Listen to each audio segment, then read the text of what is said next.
సాల్, రాజు అయిన సౌలు. మొదటి ఇశ్రాయేలీయులకి రాజు ఎవరంటే సౌలు. ద ప్లానింగ్, దేవుని యొక్క మైండ్లో ఇశ్రాయేలీయులకి రాజుగా ఎవరిని నియమించాడు అని అంటే సౌలును నియమించాడు. సౌలు పట్ల దేవునికి ఉన్నతమైన ఉద్దేశములు, ఉన్నతమైన ప్రణాళికలు ఉన్నాయి. చిట్ట చివరి వాడు, కొట్టకోనవాడు బెన్యామీను గోత్రము. అయినప్పటికీ ఆ బెన్యామీను గోత్రములో నుండి ఒక యవనస్తుడు, గాడిదలు కాసుకునే ఒక యవనస్తుని దేవుడు ఎన్నుకొని ఏర్పాటు చేసుకొని ఉన్నతమైన ఉద్దేశములు కలిగి ఉన్నాడు. కానీ దేవుని యొక్క ఉద్దేశములో నుండి తప్పిపోయాడు. See, most of the time God has a good plans and purposes on us. మన పట్ల దేవునికి ఉన్నతమైన ఉద్దేశములు కలిగి ఉన్నాడు. గత వారం నేను చదివి వినిపించాను. ఇర్మియా గ్రంథం 29:11 Jeremiah 29:11 says that the God has a plans and purpose. ఒక ప్లాన్ కాదు, He has plans. అంటే ప్లాన్ ఏ మిస్ అయిపోతే ప్లాన్ బి ఉంటుంది, ప్లాన్ బి మిస్ అయిపోతే ప్లాన్ సి ఉంటుంది దేవుని దగ్గర. ఎవరి పట్ల? నీ పట్ల. నువ్వు ఒక ఉద్దేశంలో నుండి నువ్వు తప్పిపోతే ఆయన రెండవ ప్లాన్లోనికి వచ్చేసిస్తాడు ఆయన. సో ద సేమ్ థింగ్, ఆయన సౌలు పట్ల ఒక ఉద్దేశం, ఒక ప్రణాళిక కలిగి ఉన్నాడు. ఏమన్నాడనంటే, సౌలుని ఏమన్నాడంటే, నువ్వు చిరకాలం ఇశ్రాయేలీయులకు రాజుగా ఉంటావని అన్నాడు. నీవును నీ సంతానము ఇశ్రాయేలీయులకు రాజుగా ఉంటారు అని అంటే, అమాలేకీయులకు లోబడిపోయి అక్కడ ఉన్నటువంటి ప్రజలకు భయపడిపోయి సౌలు దేవుడు చెప్పిన మాటని కాకుండా ఆ మాటని మీరినప్పుడు దేవుడు ఏమన్నాడంటే, సౌలుని చూసి, నాకు బైబిల్లో చాలా బాధ కలిగించే మాట ఆ మాట ఏమన్నాడో తెలుసా? సౌలును ఇశ్రాయేలుకు రాజుగా నియమించినందుకు నేను పశ్చాత్తాపడుతున్నా అంటాడు. That was the time that God, దేవుడు పశ్చాత్తాపడే కాలం వచ్చింది. ఎంత విచారకరమైన మాట అది. పశ్చాత్తాపడుతున్నాడంట. హి ఫెల్ట్ గిల్ట్గా ఫీల్ అయిపోయాడు. అరే, అనవసరంగా వీడిని నేను రాజ్యం చేశానే, అరే అర్హత లేని, అదే అంటారు కదా, కనకపు సింహాసనం పైన కుక్కను తెచ్చి సింహాసనం పైన కూర్చోబెడితే ఏం చేస్తుంది అంటది? దాని బుద్ధి పోగొట్టుకోదు. అవునా కాదా? చాలా మంది మనల్ని దేవుడు ఎంత ఉన్నతంగా దీవిద్దాం, ఎంత ఉన్నతంగా ఆశీర్వదిద్దాం అనుకుంటాడు. కానీ మన పాత బుద్ధి ఉంది చూశారు, అది మనం వదిలించుకోలేకపోతా ఉన్నాం. ఆ దానిలో నుండి మనం బయటికి రాలేకపోతా ఉన్నాం. సో దాని ద్వారా ఏమైపోతుందనంటే, దేవుడు నీ కోసము ఒక డెస్టినీని నియమించాడు. Let me give a classic example. ఒక క్లాసిక్ ఎగ్జాంపుల్ నేను మీకు ఇద్దాం అనుకుంటా ఉన్నా. యోసేపు 16-17 సంవత్సరాల బాలుడుగా ఉన్నప్పుడు, ద బైబిల్ కాల్స్ బాలుడు, 16-17 వయసు ఉన్నప్పుడు బాలుడనే పిలిచింది బైబిల్ యోసేపుని. బాలుడుగా ఉన్నప్పుడు దేవుడు యోసేపుకి ఒక దర్శనం ఇచ్చాడు. ఒక దర్శనం ఇచ్చినప్పుడు యోసేపు ఆ దర్శనమును పట్టుకున్నాడు. అంత చిన్న వయస్సులో యోసేపు ఆ దర్శనమును పట్టుకొని ఆ దర్శనం పైన కూర్చున్నప్పుడు తన సొంత అన్నలే యోసేపుని చంపేద్దాం అనుకున్నారు. ఎందుకని? వచ్చి అన్నల దగ్గరకు వచ్చి చెప్పాడు. ఏమని చెప్పాడు? అన్నా, దేవుడు ఇదిగో నాకు ఇలా చూపించాడు, నాకు ఒక కళ చూపించాడు దేవుడు. ఏం కళ చూపించాడు రా అంటే, ఏం లేదు, నా పని ఇలా ఉందంట, మీ అందరి పనులు, అమ్మా నాన్న పనులతో సహా నా పనికి ఇట్లా సాగిల పడుతున్నాయంట. అంటే వాళ్ళకి ఏమైపోయిందంటే గ్రీడ్ వచ్చేసింది. అంటే ఏంట్రా, ఇప్పుడు మేమందరం నీ కాలు మొక్కుతామా? బచ్చాగాడివి నువ్వు, నీ కింద మేము దాసులం అవుతామా? చదివినప్పుడు నాకు ఏమనిపిస్తుంది తెలుసా? నీ ప్లాన్స్ ఎప్పుడు ఎవరికి చెప్పకూడదు. దేవుడు నీకు ఒక దర్శనం ఇచ్చినప్పుడు అందరి దగ్గరికి వెళ్ళిపోయి నువ్వు ఆడ ఏం పార్టీ పెట్టకూడదు? పిట్టి పార్టీ, చిట్టి పార్టీ కాదు, పిట్టి పార్టీ. పిట్టి అంటే ఏంటి? పిట్టి అంటే జాలి. పిట్టి పార్టీ పెట్టకూడదు. వాళ్ళ దగ్గర పోయి కూర్చొని దేవుడు నాకు అది చేస్తానన్నాడు, దేవుడు నాకు ఇది చేస్తానన్నాడు అని చెప్తా కూర్చున్నావు అనుకో, మీకు మాట చెప్పండిరా, ఫస్ట్ చెడగొట్టేది వాళ్ళే. నువ్వు ఎవడినైతే నన్ను వెళ్ళిపోయి నీ ప్లాన్స్ అన్ని రివీల్ చేస్తావో is the very first person. వాడు అప్పుడు నీ ఎదురుగా నవ్వుతాబ్బా సూపర్ ఉంది డోపర్ ఉంది అంటాడు. తర్వాత నా ప్లాన్స్ అన్నిటినీ చెడగొట్టేది వాడే. మీకు అర్థం అవుతుందా? నేను మొన్న ఒక బుక్ చదువుతావు నిన్న. ఆ బుక్ చదువుతా ఉంటే దాంట్లో ఒక ర్యాట్, ఒక ఎలుక అది ఒక ప్లాన్ వేసుకునిందంట. ఏం వేసుకునిందంటే రాబోయే కాలము రైనీ సీజన్, వింటర్ సీజన్ కదా, సో నేను ఇప్పుడే నా ఆహారాన్నంతా సమకూర్చుకొని నేను నా ఇంట్లో పెట్టుకుంటే వర్షాకాలము ఈ చలికాలం వచ్చినప్పుడు నేను బయటికి వెళ్ళిపోయి ఆహారాన్ని వెతుక్కోవాల్సిన అవసరం లేకుండా నేను దాన్ని తినొచ్చు కదా నేను హ్యాపీగా అని అనుకునిందంట. ఆ ఐడియా రాగానే అబ్బా సూపర్ ఉంది, అసలు ఐడియా మామూలుగా లేదని చెప్పి వెళ్ళిపోయి పక్కన ఉన్నటువంటి ఉడతకు చెప్పిందంట. ఉడత నీకు విషయం తెలుసా, నాకు దగ్గర మంచి ప్లాన్ ఒకటి ఉంది, అసలు నేను ఏం చేద్దాం అనుకుంటున్నాను అని చెప్పి దీని ప్లాన్ అంతా చెప్పిందంట. ఆ తర్వాత మళ్ళీ ఇలా ఎలాగైనా అక్కడ ఒక దాన్ని ఏమంటారు, క్రోన్ ఏమంటారు తెలుగులో, కాకి ఒక కాకికి చెప్పిందంట. ఆ తర్వాత మళ్ళీ ఇలా ఎలాగైనా అక్కడ ఒక నక్క కనపడింది, నక్కకి చెప్పిందంట. ఏం చేస్తా ఉందంటే కనపడిన ప్రతి జంతువుకు దీని ప్లాన్ చెప్తా ఉందంట. దీని ప్లాన్ వెళ్ళిపోయి చెప్తా ఉంది, నేను అది చేద్దాం అనుకుంటున్నా, నేను ఇది చేద్దాం అనుకుంటున్నా అని చెప్తా ఉందంట. సో ఇది దాని టైం అంతా దాని ప్లాన్ గురించి, దాని గొప్పతనం గురించి, నేను ఎంత గ్రేట్ గా ప్లాన్ చేసాను చూసావా అని చెప్పి చెప్తుంటే వాళ్ళందరూ చప్పట్లు కొడితే వావ్ సూపర్ అని చెప్పి దాన్ని పొగుడుతుంటారు చూసా. అసలు నీ బ్రెయిన్ మామూలు బ్రెయిన్ కాదు, నీ బుర్ర ఉంది, అబ్బాబాబా నువ్వు సూపర్, నువ్వు డూపర్ అంటా ఉంటే ఆ పొగడ్తలకు పొంగిపోయి రాత్రి వెళ్ళిపోయి ఇంకొక ప్లాన్ వేసి మళ్ళీ వచ్చి ఆ ప్లాన్ కూడా చెప్తా ఉంది. అంటే ఇది ప్లాన్ వేయటంలోనే ఉంది తప్ప ఆ ప్లాన్ ని ఇంప్లిమెంటేషన్ అమలు చేయటంలో మాత్రం లేదు.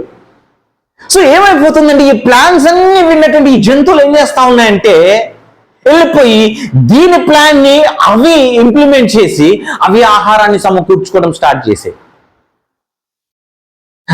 ఆ వర్షాకాలం రానే వచ్చింది. వెళ్ళిపోయి చూస్తే ఇది ఎవరెవరికైతే చెప్పిందో వాళ్ళందరి ఇళ్లలో ఫుల్గా ఉంది ధాన్యం, కానీ దీని ఇంట్లో మాత్రం లేదు. పస్తులు ఉండాల్సి వచ్చింది, ఏం చేయాలో తెలియలేదు. అప్పుడు కూర్చుంది, నేను ఎక్కడ మిస్టేక్ చేశాను, నేను ఎక్కడ పొరపాటు చేశానని చెప్పి ఏం చేసిందంట ఆలోచించి అప్పుడు అనుకునిందంట, ఓకే నా ప్లాన్స్ ని నేను త్వరగా రివీల్ చేయటం వలన నేను అంటే ప్లాన్ వేస్తానే కూర్చున్నాను తప్ప నేనేం పని చేయకుండా ఉండడం వలన మిగిలిన వాళ్ళందరూ బాగుపడ్డారు, కానీ నేను మాత్రం ఇక్కడే ఉండిపోయాను అని అనుకున్నాను. ద వెరీ నెక్స్ట్ మూమెంట్ అది దాని తప్పును అది తెలుసుకున్న వెంటనే అది ఏం చేయడం స్టార్ట్ చేసిందంట తెలుసా, ఇంకా ఆ రోజు నుంచి ఎవరికి ఏం ప్లాన్స్ చెప్పట్లేదంట. ఎక్కడ ఆహారం దొరుకుతుంది, ఎక్కడ ఎలా వెళ్ళిపోయి తెచ్చుకోవాలి ఆహారాన్ని బాగా ప్లాన్లు వేస్తుంది కదా. ఇది వేసినటువంటి ఆ ప్లాన్ ఎక్కడ ఆహారం దొరుకుతుందో తెలుసుకుని అవన్నీ వెళ్ళిపోతున్నాయి కదా. ఇప్పుడు ఇది ఏం చెప్పట్లేదు, సైలెంట్ గా తల ఉంచుకొని తన పని తాను చేసుకుంటూ పోతా ఉందంట. మిగిలిన జంతువులన్నీ సమకూర్చుకున్నాయి కదా, అవి అయిపోని వచ్చాయంట. ఆ తర్వాత చూస్తా ఉండండి, ఏంటి ఎలాకొచ్చి ఏం చెప్పట్లేదే, ఎక్కడ ఆహారం ఉందో చెప్పట్లేదే అని అనుకుంటా ఉన్నాయంట. ఎందుకంటే ఎక్కడ ఆహారం ఉందనేది దీనికి తెలుసు కదా, ఎలక చిన్న చిన్న కన్నంలోని కూడా వెళ్ళిపోయి తెలుసుకోగలుగుతుంది. ఎప్పుడైతే ఇది ప్లాన్స్ చెప్పడం ఆపేసిందో మిగిలిన వాటన్నిటికీ స్టార్వింగ్ అవడం స్టార్ట్ అయ్యింది. అంటే వాటికి ఆహారం దొరకట్లే. ఇది నిదానంగా తన ప్లాన్ ఇంప్లిమెంట్ చేసుకుంటూ ఆహారాన్ని సమకూర్చుకుంటా తన ఇల్లంతా ధాన్యంతో నింపేసుకునిందంట. ఆవిడ వచ్చి అడిగాయంట, ఏంటి ఏం మాట్లాడట్లేదు, నీలో ఏదో మార్పు జరిగింది, ఎందుకు మాతో మాట్లాడట్లేదు నువ్వు, ఏంటి అంటే ఏం లేదులే, నాకు కొంచెం ఆరోగ్యం బాగాలేదు, నేను కొంచెం బిజీగా ఉన్నానబ్బా అది చెప్పుకుంటూ తిరుగుతా ఉన్నాంట సైలెంట్ అయిపోయి. మిగిలిన వాటికి ఏం అర్థం కావట్లేదంట. అప్పుడు అనుకున్నాయంట, ఓకే వీడు మనకు చెప్పట్లేదు కదా, మరి మనమే ఎత్తుక్కుందాం అనుకున్నాయి, కానీ ఎక్కడ ఉన్నాయో ఆహారం తెలియదు. ఆ తర్వాత దీని దగ్గరికి వచ్చి కొన్ని లెసన్స్ నేర్చుకోవడం స్టార్ట్ చేసింది. అసలు ఏం జరిగింది, నీ లైఫ్ ఎందుకు ఇలా మారిపోయింది, how do you become such rich, ఇంత రిచ్గా నువ్వు ఎలా అవ్వగలిగావు అంటే అప్పుడు ఏమనేది తెలుసా, ఏం లేదు నా నోటికి జిప్ వేసుకున్నాను, that is the secret of my success అనిందంట. నీ నోటికి నువ్వు ఎప్పుడైతే జిప్ వేసుకుంటావో చాలు, ఏం చేయక్కర్లేదు నువ్వు. నీకు అర్థమవుతుందా? దేనినైనా సరే తాకకుండా స్పందింప చేయగలిగే శక్తి దేనికి ఉంటుందో తెలుసు? అంటే కదిలించగలిగిన కెపాసిటీ ఈ భూమి మీద తాకకుండా. ఇప్పుడు బ్రదర్ ఉన్నారు, బ్రదర్ని వెనక్కి నెట్టాలంటే నేను చేతులు నెట్టాలా, అలా తాకకుండా అలా అలా స్పందించేలాగా చేయగలిగే శక్తి రెండింటికి ఉంది భూమి మీద. ఒకటి గాలి, రెండోది నోరు. అవునా కాదు? నీ నోరు చాలా పవర్ఫుల్. అందుకే దేవుని వాక్యంలో యాకోబు పత్రికలో ఏమంటారు అంటే, your tongue is a rudder of a ship అని అంటారు. అంటే రడ్డర్ అంటే తెలుసు కదా, షిప్ ఎట్లా వెళ్ళాలా ఎట్లా వెళ్ళకూడదు అనేది ఒక రడ్డర్ ఉంటుంది, వెనక ఒక రడ్డర్ ఉంటుంది, చుక్కాని. ఆ రడ్డర్ ఏం చేస్తుంది అంటే, ఆ గాలి వీచేదాన్ని బట్టి ఆ కెప్టెన్ ఏం చేస్తాడంటే ఆ రడ్డర్ని తిప్పినప్పుడు దాని దిశను మళ్లించుకోగలుగుతుంది. సో నీ నాలుక అట్లాంటిదంట. అంటే నీ జీవితం ఎటువైపు వెళ్ళాలా ఎటువైపు వెళ్ళకూడదు అనేది దేని మీద ఆధారపడి ఉంటుంది అంటే, నీ నాలుక పైన ఆధారపడి ఉంటుంది నీ జీవితం. అందుకని మోషే ఏమంటాడంటే, జీవ మరణములు ఉన్నాయి చూసారా, అవి ఎక్కడో దూరంగా లేవంట, అవి నీ దగ్గర నీకు సమీపంలోనే ఉన్నాయి అని అంటాడు మోషే ద్వితీయోపదేశ కాండంలో 30వ అధ్యాయంలో. సో ప్రియమైన దేవుని బిడ్డలారా, యోసేపు ఏం చేస్తా ఉన్నాడంటే తన ప్లాన్స్ అన్నిటిని రివీల్ చేస్తా ఉన్నాడు. వాళ్ళందరికీ జలస్ వచ్చేసి యోసేపుని తీసుకెళ్లిపోయి ఐగుప్తీయులకు అమ్మేశారు. ఫస్ట్ అమ్మేసింది ఇష్మాయేలీలకి అమ్మేగానే, అంటే ఇప్పుడు ఎప్పుడైతే యోసేపును చంపేద్దామన్న థాట్ వీళ్ళకి వచ్చిందో, దేవుడు ఇమ్మీడియట్ గా తన దగ్గర ఉన్న ప్లాన్ ఏని ఇంప్లిమెంట్ చేశాడు. ఏమి ఇంప్లిమెంట్ చేశాడనంటే, వాళ్ళు తీసుకెళ్లిపోయి యోసేపును కొట్టి నీళ్లు లేని బావిలో పడేశారు. ఆ నీళ్లు లేని బావిలో పడేయగానే దేవుడు ప్లాన్ ఏని రచించాడు. సరే అని చెప్పి ఆ గోతులో పడున్నటువంటి ఆ యొక్క యోసేపును బయటికి తీశారు. ప్లాన్ ఏ అయిపోయింది. సో ఇప్పుడు ఇష్మాయేలీలు ఆ మార్గం గుండా వ్యాపారం చేసుకుంటూ ఇష్మాయేలీలు వెళ్తా ఉంటే వీళ్ళు తీసుకెళ్లిపోయి ఇష్మాయేలీలకు అమ్మేశారు. ఇమ్మీడియట్ గా దేవుడు ప్లాన్ బిని తయారు చేశాడు యోసేపు కోసం. ఆ ప్లాన్ బి ఏంటంటే, ఈ ఇష్మాయేలీలు వెళ్ళిపోయి ఐగుప్తీయులకు అమ్మేశారు. యోసేపు ఐగుప్తీయులకు అమ్మివేయబడ్డాడు. అమ్మ, ఐగుప్తీయులకు అమ్మేయటం అని అంటే ఆ కాలంలో మనుషుల్ని ఎట్లా కొనేవాళ్ళో తెలుసా? మనం కొన్నట్లు ఇప్పుడు వస్తువులు మనం ఎలా కొంటామో అలా కాదు. ఆ వ్యక్తిని ఏం చేస్తారో తెలుసా? ఆ మార్కెట్ ప్లేస్ లో, ఆ ఐగుప్తు మార్కెట్ ప్లేస్ లో బట్టలన్నీ లేకుండా నించోబెడతారు. ఎందుకనంటే వాడికి బొళ్ళుందా, లేకుంటే వాడికి గజ్జుందా, తామరుందా, ఏమేమి ఉన్నాయో దాన్ని బట్టి వాడికి రేట్ ని ఫిక్స్ చేస్తారు. వాడి స్కిన్ టోన్ ని, అంటే వాడి స్కిన్ కలర్ ని, వాడి హైట్ ని, వాడికి ఏమైనా రోగాలు ఉన్నాయా, మచ్చలున్నాయా, పొడలున్నాయా, ఇవన్నీ పరిశీలన చేసుకోవాలంటే వాడిని దిగంబరిగా చేసి నిలబెడతారు మార్కెట్ ప్లేస్ లో. దేవుడు యోసేపు పట్ల కలిగిన ప్రణాళిక ఏంటి? అందరూ యోసేపుకు సాగిల పడతారు. అంటే ఉన్నతమైన స్థితిలో యోసేపు ఉంచుతానంటే ఇప్పుడు యోసేపును తీసుకొని వచ్చి దిగంబరిగా మార్కెట్ ప్లేస్ లో నిల్చోబెట్టారు. ఆ టైంలో యోసేపుకి ఏమనిపించింది ఉండొచ్చు? అరే, దేవుడు నాకు ఈ దర్శనం ఇచ్చాడు, కానీ నేను ఉంటున్న పరిస్థితి ఏంటి? అసలు ఆ దర్శనానికి, ఆ విజన్ కి, ఆ డ్రీమ్ కి ఇప్పుడు యోసేపు వెళ్తున్నటువంటి ఈ పరిస్థితికి ఏమన్నా సంబంధం ఉందా? కంప్లీట్ కాంట్రడిక్షన్ కదా, అవునా కాదా? కంప్లీట్. అంటే దేవుడు నీ పట్ల ఒక ఉద్దేశం కలిగి ఉన్నాడు, కానీ ఇప్పుడు నువ్వు ఎదుర్కొంటున్న పరిస్థితులు ఏవైతే ఉన్నాయో అసలు దానికి పూర్తి వ్యతిరేకంగా ఉందనుకోండి. మై డియర్ పీపుల్, నేను చెప్తున్నాను, you are in the plan of God. నువ్వు దేవుని ప్రణాళికలో ఉన్నావని గుర్తుపెట్టుకో. అంతేకాని అరే ఇదేంటి, నా డెస్టినీ అక్కడ ఉంది, కానీ నేనేమో ఇటువైపు వెళ్తా ఉన్నాను, నా పరిస్థితులు నన్ను వెనక్కి నెట్టేస్తా ఉన్నాయి, ఏం జరుగుతా ఉంది అంటే దేవుడు నన్ను వదిలేశాడా అని అనుకుంటే, అమ్మా, దేవుడు నిన్ను వదిలేయలేదు. దేవుడు ఆయన ప్రణాళికలు రచిస్తా ఉన్నాడు. ఆయనకు ఒక ప్రణాళిక ఉంది, ఆయనకు ఒక ఉద్దేశం ఉంది. ఏంటో తెలుసా? నీవు ఆ కనాను దేశంలో ఉండటం కాదు ఆయనకు కావాల్సింది. ఎందుకనంటే రాబో దినములలో వచ్చే ఆ కరువును గురించి నిన్ను ఐగుప్తు దేశానికి పంపాలనుకుంటా ఉన్నాడు ఆయన. హల్లెలూయా, హల్లెలూయా. అందుకని యోసేపును ఇప్పుడు తీసుకొని వచ్చి మార్కెట్ ప్లేస్ లో నిల్చోబెడితే యోసేపు దిగంబరిగా ఇట్లా మార్కెట్ ప్లేస్ లో నిల్చొని ఉన్నాడు. బేరమాడుతా ఉన్నారు యోసేపుని. అప్పుడు ఒక పోతీఫర్ వచ్చాడు. వచ్చి ఈ అబ్బాయిని నేను తీసుకుంటాను, ఎంత రేట్ చెప్పు అని అడిగాడు. రేట్ చెప్పారు, డబ్బులు ఇచ్చాడు. యోసేపును బట్టలిచ్చి తన ఇంటికి తీసుకొని వచ్చాడు. ఆ పోతీఫర్ తన ఇంటికి తీసుకొని వచ్చుకున్నాడు. ఐగుప్తు దేశంలో ఉన్న తన ఇంటికి తీసుకొని వచ్చుకున్నాడు. ఇంటికి తీసుకొని వచ్చి ఇంట్లో పన్నుడుగా పెట్టుకున్నాడు. అమ్మా, ఆ కాలములో ఐగుప్తు అని అంటే ద రిచ్ కంట్రీ, ధనవంతమైన దేశము ఐగుప్తు అంటే. హెబ్రీలు చాలా చిన్న చూపుగా చూసేవాళ్ళు. తీసుకొని వచ్చి తన ఇల్లు ఊడ్చే పనిలో పెట్టుకున్నాడు, బాత్రూమ్లు కడిగే పనిలో పెట్టుకున్నాడేమో. ఏ పనులు చేపించుకున్నాడో యోసేపుతో నాకు తెలియదు. కానీ యోసేపు తల వంచుకొని తన యజమాని చెప్పిన పని చెప్పినట్టుగా చేస్తూ పోయాడు. అక్కడ ఏమని రాయబడిందో తెలుసా? The God was with Joseph. దేవుడు యోసేపుకు తోడై ఉండేది.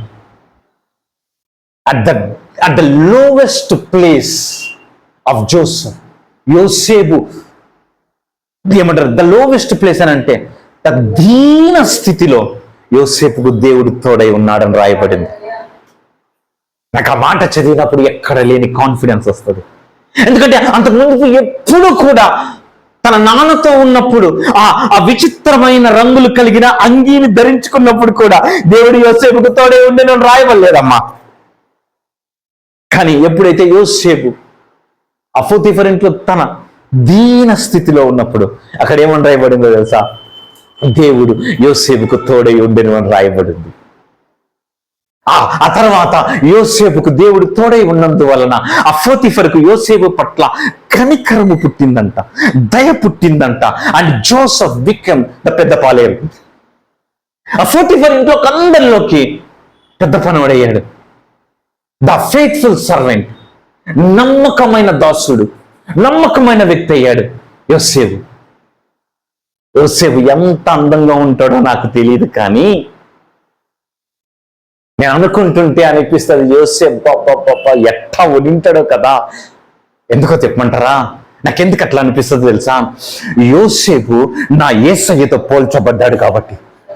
ఎందుకంటే నా యేసయ్య 10,000 మందిలో గుర్తింపదగిన వాడు. నా యేసయ్య షులోమితి అని అంటది, 10,000 మందిలో కూడా ఆయన టక్కున గుర్తుపట్టచ్చు అంట యేసయ్యని. అంత అందంగా ఉంటాడంట, అంత సుందరుడంట. నా ప్రియుడు సుందరుడు మనోహరుడు అని అంటది. నా ప్రియుడు సుందరుడు మనోహరుడు అతి సౌందర్యవంతుడు. 10,000 మందిలో కూడా నేను ఆయనని గుర్తించగలను. పరమగీతములు రాయబడి ఉంటది యేసయ్యను గురించి. మీరు ఎప్పుడైనా వీలుంటే పరమగీతములు చదవండి అమ్మా. You will understand the beauty of Jesus. యేసయ్య యొక్క ఆ సౌందర్యమును నువ్వు తెలుసుకోవాలంటే సొలొమోను రాసిన ఆ పరమ గీతములు ఉంటది. అసలు ఎట్లా ఉంటుందంటే ఒక మధురమైన ఒక పాలకోవ. నాకు పాలకోవ ఇష్టం కాబట్టి పాలకోవ తిన్నట్టు ఉంటుంది. మరి మీకు జున్నుగడ్డ ఇష్టం ఉంటే జున్నుగడ్డ తింటున్నట్టు ఉంటుంది. అంత సుందరుడు యోసేపు. అట్లాంటి స్థితిలో ఇప్పుడు దేవుడు తన ప్రణాళికలు మారుస్తా పోతీఫర్ ఇంట్లో ఒక పెద్ద పాలేరుని చేశాడు కదా. అంటే ఇప్పుడు పోతీఫర్ ఇంటంతటికి యజమాని ఇప్పుడు ఎవరు? మొత్తం ఏం కావాలన్నా సరే యోసేపుని అడుగుపో. అయ్యా కారుకు పెట్రోల్ కావాలయ్యా అని యోసేపుని అడుగుపో. అయ్యా ఇంట్లో బెల్లం అయిపోయిందయ్యా యోసేపుని అడుగుపో. ఇంట్లో ఏం కావాలన్నా యోసేపుని అడుగు. ఎందుకంటే యోసేపు ఆ స్థితికి వచ్చేసాడు పోతీఫర్ ఇంట్లో.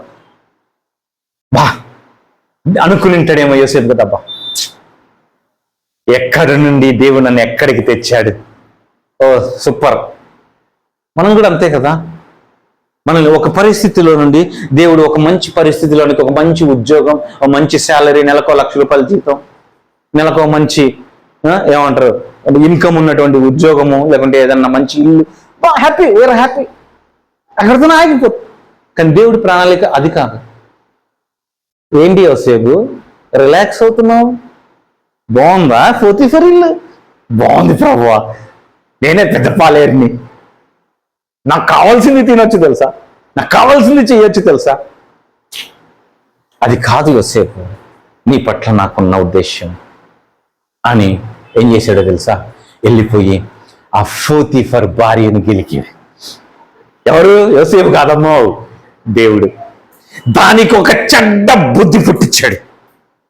అంటే అక్కడ రాయలేదండి, దేవుడు పుట్టించాడని రాయలేదు, కానీ నాకు అర్థమైంది. ఎందుకన్నానంటే యోసేపు కంఫర్ట్ జోన్ లో ఉన్నాడు. You will never ever grow in your comfort zone. మా గుర్తుపెట్టుకోండి, నీవు ఎప్పుడైతే సుఖంగా హాయిగా సంతోషంగా ఉంది అని అనుకున్నావు అనుకోండి, that is not the place of your growth. నువ్వు అక్కడ ఎదగలేవు. అలా ఉద్యోగం బాగున్నా, నెల 30వ తారీఖు రాగానే సాయంత్రం 6 జీతం పడిపోద్ది, నువ్వు ఎదగవు. అది ఎదిగే స్థలం కాదు. ఎప్పుడు నీకు ఎట్లా ఉండాలి తెలుసా? నీకు కదిలింపులు ఉండాలా, అప్పుడే నువ్వు ఎదుగుతావు. అంతే తప్ప నీకు అన్ని సుఖాలు అన్ని సౌకర్యాలు నీ చుట్టూ ఉన్నాయనుకోండి, నువ్వు ఎదగలు, నువ్వు ఆడే ఉండిపోతావు. సో యోసేపు పరిస్థితి కూడా అదే. ఇప్పుడు పోతీఫర్ భార్య వచ్చి యోసేపును వెంటాడటం స్టార్ట్ చేసింది. ఒక పోతీఫర్ అంటే ద హైయెస్ట్ పొజిషన్, ఒక ఎగ్జిక్యూటివ్ రేంజ్ ఎంప్లాయ్. ఫరో ఉన్నటువంటి ఆ రాజ్యంలో ఒక ఎగ్జిక్యూటివ్ రేంజ్ లో ఉన్నటువంటి ఎంప్లాయ్ పోతీఫర్. అతనికి భార్య అంటే ఆషామాషి ఆవిడ ఉంటుందా? మంచి అందమైన ఆవిడ, మంచి రిచ్ గర్ల్ పెళ్లి చేసుకుంటాడు కదా, వెళ్ళిపోయి దారిని పోయి ఎవరినో ఒకరు తెచ్చి పెళ్లి చేసుకుంటాడు కాదు కదా. మంచి అందమైన అమ్మాయిని, మంచిగా ఉన్న అమ్మాయిని చేసుకుంటాడు కదా పోతీఫర్ కూడా, అవునా కదా? ఎందుకంటే రిచ్ పర్సన్ కదా, మంచి ఎగ్జిక్యూటివ్ రేంజ్ ఉన్నటువంటి క్యాడర్ అవుతుంది.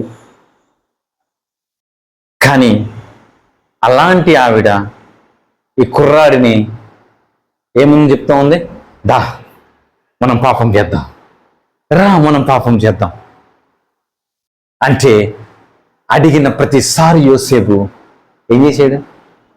పారిపోయాడు యోసేపు. పాపము ప్రేరేపిస్తా ఉంటే. అమ్మా, ఇప్పుడు పోతీఫర్ అంత తోడు యోసేపు.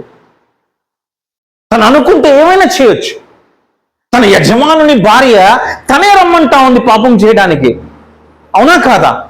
ఇప్పుడున్న యవనస్తులైతే వాళ్ళు అడగక్కర్లేదు, ఈడే అంట పడతా ఉంటాడు, ఈడే లెటర్లు ఇస్తాడు, ఈడే కోసేసుకుంటుంటాడు చేతులు, ఈడే రాస్తా అంటాడు లెటర్లు, రక్తంతో రాస్తా ఉంటాడు, ఈడు ఎంత పడతా ఉంటాడు ఈడు. దౌర్భాగ్యుడా. కానీ యోసేపు అలా చేయలేదు. తన పరిశుద్ధతను కాపాడుకోవటానికి యోసేపు పారిపోతా ఉన్నాడు.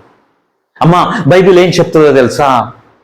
అపవాదిని ఎదురించుడి అని అంటది, పాపము నుండి పారిపో అని అంటది. ద బైబిల్ క్లియర్లీ సేస్ పాపమును ఎదిరించకూడదు, అపవాదికి పారిపోకూడదు. కానీ మనం రివర్స్ చేసేది, అవునా కాదు? దేవుడు ఏమన్నాడు? అపవాదిని ఎదిరించుడి, పాపము నుండి పారిపో అని అన్నాడు. కానీ మనం ఏం చేస్తామో తెలుసా? సాతానుని చూస్తే ఈడ తడిసిపోయి ప్యాంట్ తడిపేసుకొని 1 కిలోమీటర్ పారిపోతాం.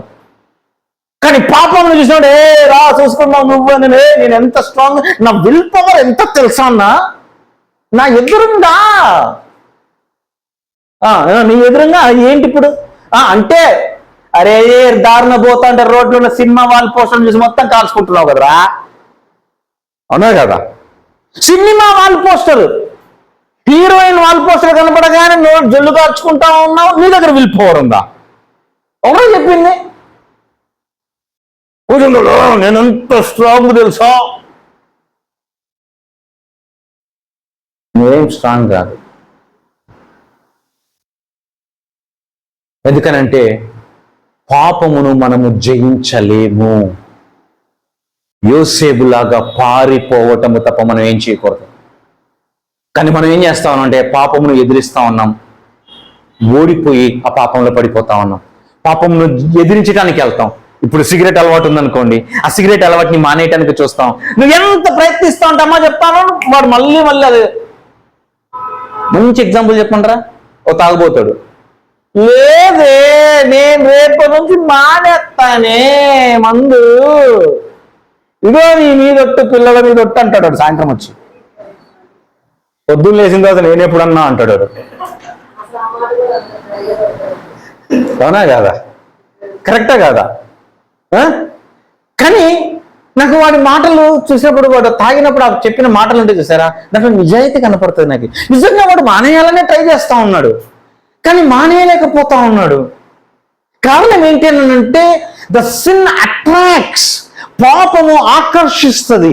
పాపము నిన్ను పదే పదే పదే పదే నీకు ఎట్లా రంగుల ప్రపంచంలో చూపిస్తుంది. మీరు ఎప్పుడైనా చూసారా సినిమా హాల్, సినిమా థియేటర్లో సినిమాలు ఉంటాయి తెలుసా, ఎంత బ్యూటిఫుల్గా ఉంటాయి తెలుసా, రంగు. అందుకే దాన్ని ఏమంటారంటే రంగుల లోకం అంటారు. సినిమాల్ని రంగుల లోకం అంటారు. ఆ లోకము ఎందుకంతా ఉంటుంది? ఆకర్షణ, నిన్ను ఆకర్షిస్తుంది. నిన్ను ఆకర్షించి నిన్ను దానిలోనికి, దాని వలలోనికి నిన్ను లాగేసుకొని నిన్ను పట్టేసుకుంటుంది. ఎంత సుందరంగా కనపడుతుందో నువ్వు దానికి అంతగా అట్రాక్ట్ అవుతావు, ఆకర్షితుడు అవుతావు. No, you should not. నువ్వు దానికి లోబడకూడదు, నువ్వు దానికి లొంగకూడదు, నువ్వు దానికి దూరంగా ఉండాలా, నువ్వు పారిపోవాలా. దాని నుండి నువ్వేమవ్వాలా? నువ్వు పారిపోవాలా. అంతేకాని నేను సినిమా థియేటర్లో కూర్చున్నాక, నేను చెప్పమంటారా ఒక మాట, చెప్పమంటారా? అన్న ఏందన్నా అన్ని మాకున్నవే నువ్వు చెప్తున్నావు అంటే మరి ఏం చేయమంటావు? నేను కూడా అవన్నీ ఎక్స్పీరియన్స్ అయ్యే వచ్చా. నేను సినిమా చూస్తాను కానీ అన్నా నేను హీరోయిన్ చూడను. మరేం చూస్తావు? వెనకల్లో ఉన్న సీనరీస్ చూస్తా నేను. వెనకలు అబ్బబ్బో సీనరీలు ఉంటాయి చూసారు, భలే ఉంటాయి. అవునా కాదా? రక్షణ పొందిన కొత్తలో అయితే ఇక వాడంత పరిశుద్ధుడు లేనట్టు ఫీల్ అయిపోతా ఉంటాడు వీడు. ఆడ వెనకల ఋతురాగాలు పాట వస్తున్నా కానీ సరే ఇట చోలు మూసుకొని ఇట తిరిగి పడుకుని ఉంటాడు. ఇప్పుడు అవునా కదా? అన్నా నేను సినిమా అమ్మాయిని చూడడానికి వెళ్ళట్లేదన్నా, నాకు హీరోయిన్ కోసం, హీరోయిన్ నాకు ఎవరో కూడా తెలియదు. మరి ఎందుకు వెళ్తున్నావురా అంటే అన్న వెనకల సీనరీలు బాగుంటాయి అన్న, అంత అందంగా కనపడుతుంది, నిన్ను అంత లోబర్చుకోవడానికి చూస్తూ ఉంటుంది. సాతానుడు నీకు రంగుల ప్రపంచమును చూపిస్తా నీ ఎదుట మంచి మంచి ఆఫర్లు పెడతాడు. పోతీఫర్ భార్య యోసేపుని ఎంత ఆకర్షించిందో, కానీ యోసేపు పారిపోతూనే ఉన్నాడు. కానీ ఒకరోజు టైం దొరికింది. యోసేపు ఒంటరిగా గదిలో ఉన్నాడు. యోసేపు ఒంటరిగా గదిలో ఉంటే ఆ గదిలోకి వచ్చి ఆ గది ఆ గదిలో గడి పెట్టేసేసి యోసేపును బలవంతం చేసింది. కానీ యోసేపు తన వస్త్రమును అక్కడ వదిలిపెట్టి పారిపోయాడు. నో, ఏమన్నారు తెలుసా అక్కడ? నా దేవునికి నేను, నా యజమానునికి, నా దేవునికి నేను వ్యతిరేకంగా ఎట్లా పాపం చేస్తా? చాలా మంది దేవుడు ఏం చూస్తున్నాడులే, దేవుడు ఏం చేస్తాడులే, దేవుడు ఏమన్నా చూస్తున్నాడా అనుకొని చేయాల్సిన పనులన్నీ చేస్తా ఉన్నారు. అమ్మా, నీ దేవుడు నిన్ను గమనిస్తూనే ఉన్నాడు, గుర్తుపెట్టుకో. దేవుడు భయపడిపోయాడు. దేవుడు నన్ను చూస్తున్నాడు. ఎవరు చెప్పారు యోసేపుకి ఇవన్నీ? అమ్మా నాన్న కూడా లేరే, చిన్న వయసులోనే వెళ్ళిపోయాడే, బయటికి వచ్చేసాడు కదా. కానీ తనకున్న సంస్కారం చూసారా? అది పాపం. అప్పటికి ఇంకా ధర్మశాస్త్రం కూడా లేదండి, ధర్మశాస్త్రం కూడా లేదు. ఇది తప్పు, ఇది ఒప్పు, ఇది పాపం, ఇది నీతి అని చెప్పడానికి ధర్మశాస్త్రం కూడా లేదు. There are no rules. ఒకవైపు ఏమో తను బలవంతం చేస్తా ఉంది. కానీ యోసేపు దేవునికి భయపడ్డాడు. భయపడి తన వస్త్రమును వదిలేసి ఆ గదిలో నుండి పారిపోయాడు యోసేపు. అప్పుడు ఆ వస్త్రాన్ని పట్టుకొని తన భర్త దగ్గరికి వెళ్ళి ఏమని చెప్పింది? యోసేపు నన్ను పాడు చేయాలనుకున్నాడు. ఇదిగో నువ్వు తీసుకొని వచ్చిన ఆ హెబ్రీయుడు, నువ్వు ఎంట పెట్టిన ఆ హెబ్రీయుడు చూసేవానికి ఎంత ద్రోహం చేయాలనుకున్నాడో అని అప్పటి వరకు యోసేపును ఎంత మోహించిందో ఇప్పుడు అంత అసహ్యం, అంత కోపం వచ్చేసింది ఆవిడికి యోసేపు పైన. అవునా కదా? తన భర్తకు వచ్చి అబద్ధాలు చెప్తా ఉంది యోసేపు గురించి. యోసేపు పారిపోయాడు. వెంటనే ఆ పోతీఫర్, ఆ యోసేపుని పట్టుకొని రా. భార్య చెప్పింది. ఏడుస్తా ఉంది భార్య. చేతిలో చూస్తేనేమో యోసేపు కోట్ ఉంది. అవునా? యోసేపు డ్రెస్ ఉంది చేతిలో. ఇక అంతకంటే సాక్ష్యం కావాలా భర్త నమ్మకపోవడానికి? అవునా కాదా? యోసేపు ఎంత మంచోడో తెలుసు పోతీఫర్కి. అయినప్పటికీ ఇక్కడ చూస్తూ ఉంటే సాక్ష్యాలన్నీ యోసేపుకు వ్యతిరేకంగానే ఉన్నాయి. యోసేపు పైన నింద మోపింది, యోసేపును ఒక దోషిగా నిలబెట్టింది. ఆ పోతీఫరు యోసేపుని తీసుకెళ్లిపోయి చెరసాలలో వేసేసాడు. అక్కడ నుండి మళ్ళీ కింద పడిపోయాడు యోసేపు, మళ్ళా పడిపోయాడు కింద యోసేపు. ఎక్కడికి వెళ్ళిపోయాడు తెలుసా? చెరసాలలోకి వెళ్ళిపోయాడు. చెరసాలలోకి వెళ్ళిపోయాడు యోసేపు. నింద పడింది యోసేపు మీద, పాపము చేశాడన్న నింద పడింది.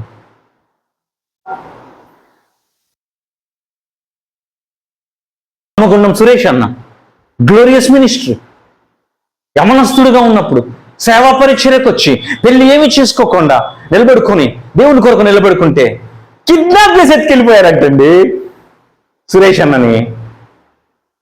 కానీ లొంగల, there are the man of God. అలాంటి దైవజనులు ఉన్నారమ్మా, ఇంకా ఉండొచ్చు, వేళ్ల పైన లెక్క పెట్టచ్చు. భ్రష్టులు కొంతమంది ఉండొచ్చు, దేవుని పేరు చెప్పుకొని దేవుని నామానికి అవమానం తెచ్చి కొంతమంది ఉండొచ్చు. వాళ్ళందరినీ బట్టి నువ్వు క్రైస్తవత్వాన్ని నిందించాల్సిన అవసరం లేదు. The Christianity is only the way which shows the holiness.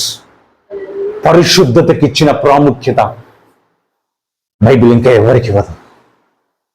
యోసేపు ఆ నిందను భరించుకున్నాడు, ఆ నిందను తీసుకున్నాడు. జైలుకి వెళ్ళటానికి సిద్ధపడ్డాడు యోసేపు. వెళ్తాను నేను జైలుకి, నేను పాపం చేయను, నేను చేయను. ఏ పాపం చేస్తే తన లైఫ్ ఎలా ఉండిండేదో తెలుసా? అవునా కాదా? మామూలుగా ఉండిండేదా? కానీ నాకు ఆ లైఫ్ వద్దనుకున్నాడు, నాకు ఆ పాపం వద్దనుకున్నాడు, వదిలేసుకున్నాడు ఆ పాపాన్ని, జైలుకి వెళ్ళాడు. దేవుడు మళ్ళా ప్లాన్ బిని స్టార్ట్ చేశాడు అక్కడ. Hallelujah, hallelujah. God has another plan. సాతానుడు యోసేపుని ఎంత తొక్కుదామని చూస్తుందో, దేవుడు యోసేపు పట్ల ఇంకొక ప్లాన్ కలిగి ఉన్నాడు. యోసేపు పట్ల ఇంకొక ప్లాన్. అందుకే ఏమన్నారు? I have plans for you అని రాయబడింది ఇర్మియాలో. ఉద్దేశము I have plan for you అని అనలేదు, ప్లాన్స్ అని అన్నాడు. అంటే ఆయన దగ్గర చాలా ప్లాన్స్ ఉన్నాయి నీ పట్ల. When you God your holiness, నీ పరిశుద్ధతను నువ్వు కాపాడుకునే కొలది దేవుడు నిన్ను దీవిస్తాడు. నీ కళ్ళు పరిశుద్ధంగా ఉండాలా, నీ చెవులు పరిశుద్ధంగా ఉండాలా, నీ మాట పరిశుద్ధంగా ఉండాలా, నీ ప్రవర్తన పరిశుద్ధంగా ఉండాలా. అమ్మా, దేవుని ఆశీర్వాదము, దేవుని దీవెన నీ దగ్గరికి ఎందుకు రావట్లేదు తెలుసా? మేబీ నీ పరిశుద్ధతలో ప్రాబ్లం ఉందేమో. You cannot clearly see your image in a dirty water. మురికి నీళ్ళల్లో వెళ్ళిపోయి నువ్వు చూసుకుంటే నీ ముఖం కనపడుతుందా? నీ ముఖం స్వచ్ఛంగా అద్దంలాగా కనపడాలంటే ఏ నీళ్ళలో చూడాలా? మంచి స్వచ్ఛమైన నీళ్ళలోనే మన మన మన మన ప్రతిబింబం నీటికి కనపడుతుంది, మురికి నీళ్ళలో కనపడదు. పాపము ఉన్న దగ్గర, ఐమ్ టెల్లింగ్ యు, పాపము ఉన్న దగ్గర the God's glory cannot be radiated. దేవుని మహిమ ప్రజ్వలింపజేయబడదు. నీ ముఖంలో దేవుని యొక్క ఆ ముఖ కాంతి అలా రేడియంట్ అవ్వట్లేదంటే దాని అర్థం ఏంటో తెలుసా? there is a secret sin in you. నీలో ఏదో రహస్య పాపం ఉంది. నీలో రహస్య పాపం ఉంటే తప్ప నీ ముఖము దేవుని ముఖ కాంతి చేతితో ప్రకాశించదు. నీకు అర్థమవుతుందా నేను చెప్పేది? That is the beauty of holiness. అందుకని నాకు దేవుడు నాతో మాట్లాడుతూ ఇన్వెస్ట్ ఇన్ ప్యూరిటీ. కొంతమంది ఇన్వెస్ట్ చేస్తూ ఉంటారు వాళ్ళ డబ్బుల్ని, వాళ్ళ టైంని, వాళ్ళ యవ్వనాన్ని, వాళ్ళ శక్తిని, వాళ్ళ సామర్థ్యాన్ని, వాటన్నిటిని ఎక్కడెక్కడో ఇన్వెస్ట్ చేస్తూ ఉంటారు. ఐమ్ టెల్లింగ్ యూ, దేవుడు నాతో మాట్లాడుతున్నాడు, నా కుమారుడా, where you are investing your strength. లోకంలో ఏదో సాధించాలి, ఏదో చేసేయాలని అనుకున్నాను. Come and invest in purity అని అన్నాడు. Where you are investing your money. అమ్మా, నువ్వు ఒక సినిమా చూసావు అని అంటే దాని అర్థం ఏంటో? ఒక 100 రూపాయలు పెట్టి నువ్వు సినిమా థియేటర్కి వెళ్ళి నువ్వు సినిమా చూసావు అంటే దాని అర్థం ఏంటో తెలుసా? You are funding devil. You are funding devil to destroy the world. ప్రపంచమును నాశనం చేయడానికి సాతానుడు కంకణం కట్టుకుంటే వాడికి నువ్వు వెళ్ళిపోయి ఫండింగ్ చేస్తా ఉన్నావు. తీసుకో, నా వంతు సహాయం, నాశనం చేసే యవనస్తుల్ని. అంతే కదా. ఇంటర్నెట్ లో కూర్చొని పిచ్చి పిచ్చి వీడియోలు పిచ్చి పిచ్చి అన్ని చూస్తా ఉన్నాను అంటే ఏంటో తెలుసా? You are investing something in the kingdom of darkness. ఆ చీకటి రాజ్యంలో నువ్వు ఇన్వెస్ట్ చేస్తా ఉన్నావు నీ మనీ. నాశనం చేసేసే పిల్లల్ని. పోతమైనది సతనడికి కావాల్సిందే కదా. ఫండింగ్ చేసేద్దాం. సిగరెట్ 10 రూపాయలు సిగరెట్ ఏమో అంటే దాని అర్థం ఏం తెలుసా? 10 రూపాయలు ఇట్లా చుట్టి దాన్ని తగలబెడుతున్నట్టు అర్థం. అంతే కదా. మహాండి వాడు ఏం నీ దగ్గర ఉన్న 10 రూపాయలు తీసుకొని ఒక తెల్లకాయత మీద ఒక పొగాకు కొట్టి తాగు, నాశనమావు.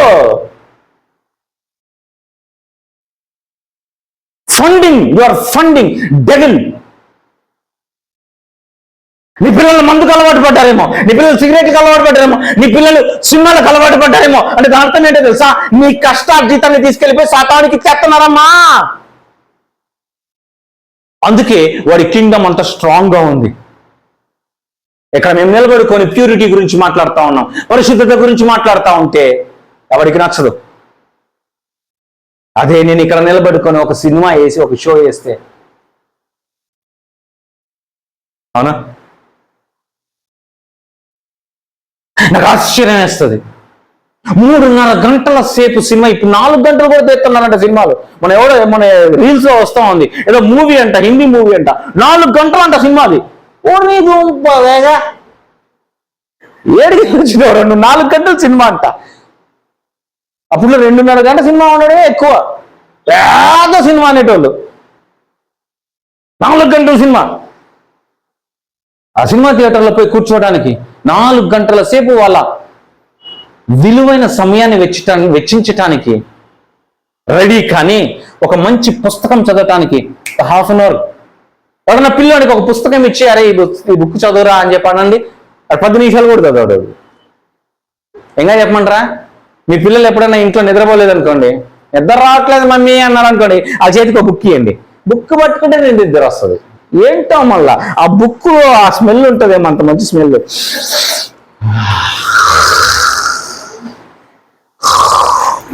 బుక్ తీరా అనగానే బుక్ ఇలా తీయగానే దాంట్లో ఎవరో మత్తు మంది ఇట్లా కొట్టినట్టు, క్లోరోఫామ్ కొట్టినట్టు గాఢ నిద్రలోకి వెళ్ళిపోయాడు. అలా మనం మాట్లాడుకుని ఇంటనే ఉంటాడు.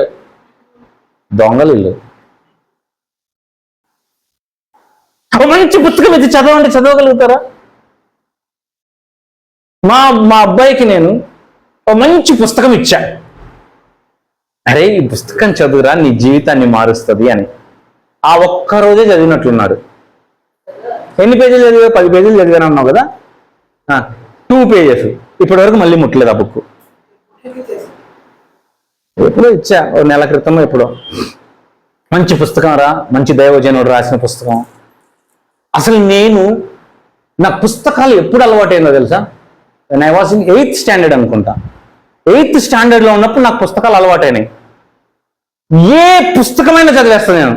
అంటే బూతు పుస్తకాలు కాదు, మళ్ళీ అనుకునేరు. నాకు బుక్ కనబడకూడదు, అంత ఇష్టం బుక్ అంటే. ఇప్పటికీ నా ఐప్యాడ్లో దగ్గర 3000 పుస్తకాలు. నేను ఐప్యాడ్ కొనింది ఆ బుక్స్ కోసం తెలుసా? 3000 బుక్స్, 3000 పుస్తకాలు. 3000 పుస్తకాలు అవరా ఇంకా చదువుతూనే ఉన్నా. ఎందుకంటే ఇది ఒక పుస్తకం ఉంది, దీన్ని ఎన్నిసార్లు చదువుతున్నా కానీ అయిపోదే. ఈ పుస్తకం ఎన్నిసార్లు చదువుతున్నా కొత్త కనబడతా ఉంటుంది తెలుసా? నాకు ఆశ్చర్యం వేస్తుంది. మీకు అనిపించింది ఎప్పుడన్నా? ఊకోనా ఒకసారి దాన్ని చదవడానికి ఇంకా ఎన్నిసార్లు కంప్లీట్ చేశారు? మాట్లాడుకున్నా, ప్లీజ్ మాట్లాడుకుందా? ఎన్నిసార్లు చదివారు బైబిల్ ఇప్పటి వరకు రక్షణ పొందినప్పటి నుండి? పర్లేదు చెప్పండి, కట్ చేస్తలే రికార్డింగ్లో. ఒక్కసారైనా కంప్లీట్ చేశారా? 3 సార్లు చేశారా? 4 సార్లు చేశారా? సూపరు. నేను బైబిల్ని ఫస్ట్ టైం ఎప్పుడు కంప్లీట్ చేశాను తెలుసా? When I was 3rd standard. 2వ తరగతి అయిపోయిన తర్వాత సమ్మర్ హాలిడేస్ ఇస్తారు కదా 3వ తరగతికి వెళ్ళడానికి, అప్పుడు చదివేసే బైబిల్ నేను. నీకు అర్థమైందా అంటే అర్థం అవ్వక్కర్లా, నువ్వు చదువు, అలవాటు అవుతుంది. ఆ అలవాటు అయినప్పుడు నీకు దానిలో ఉన్న ఆ మర్మం ఏంటో నీకు బయలుపరచబడడం స్టార్ట్ అవుతుంది. సింపుల్ చెప్పంటారా? సినిమా హాల్లో సినిమా టికెట్ పైన ఒకటి రాసింటారు, 3 సంవత్సరాల వయసు పైబడిన వాళ్ళకి ఫుల్ టికెట్ అని రాసింటది.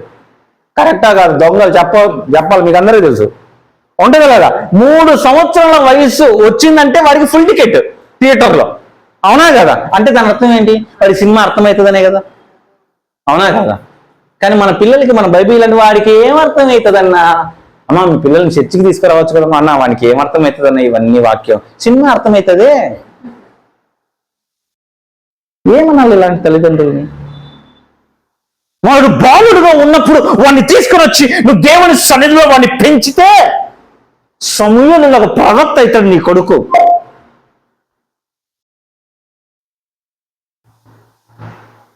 పాలు తాగటము విడిచిన వెంటనే హన్న తన కుమారుడైన సమూయేలును తీసుకొని వచ్చి ఆ మందిరంలో వదిలిపెట్టి వెళ్ళిపోయింది.